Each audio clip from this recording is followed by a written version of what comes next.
ಕಿರಿಕ್ ಕೀರ್ತಿ ಅವರ ನಿಲುವೇನು? ಧರ್ಮಸ್ಥಳದ ಪರವಾಗಿ ಇದ್ದಾರೆ, ಧರ್ಮದ ಪರವಾಗಿದ್ದಾರೆ, ಯಾಕೆ ಸೌಜನ್ಯ ಪರವಾಗಿ ಇಲ್ಲ ಅನ್ನುವಂತಹ ಪ್ರಶ್ನೆ ಕೂಡ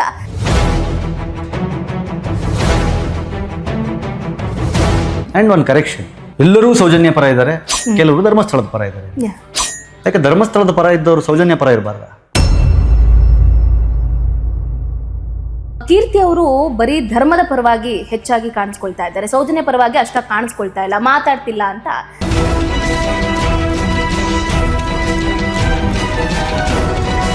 ಸೌಜನ್ಯನ್ನ ಹೊತ್ತುಕೊಂಡು ಹೋದವ್ರನ್ನ ನಾವು ಕಂಡಿದ್ದೇವೆ. ಸೌಜನ್ಯನ ಆ ದಿನ ಭೇಟಿಯಾದವರು ನಮ್ಮ ಹತ್ರ ಸಾಕ್ಷಿ ಇದ್ದಾರೆ.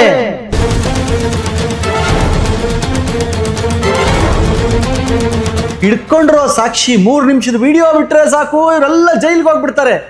ಅವ್ರನ್ನ ಜೈಲಿಗೆ ಕಳಿಸ್ರಪ್ಪ ಅಂತ ಕೇಳ್ತಾ ಇರೋದು ಸೌಜನ್ಯ ಪರವಾಗಿ. ನಾವು ಮಾಡ್ತೀವಿ ಹೋರಾಟ, ನಾವು ಮಾಡ್ತೀವಿ ಹೋರಾಟ, ನಾವು ಮಾಡ್ತೀವಿ ಹೋರಾಟ, ನಾವು ಮಾಡ್ತೀವಿ ಹೋರಾಟ. 2013ರಿಂದ ಇಲ್ಲಿ ತನಕ ನಮ್ಮ ಜೇಬಲ್ ಸಾಕ್ಷಿ ಇದೆ, ನಾವು ತೋರಿಸ್ತೀವಿ.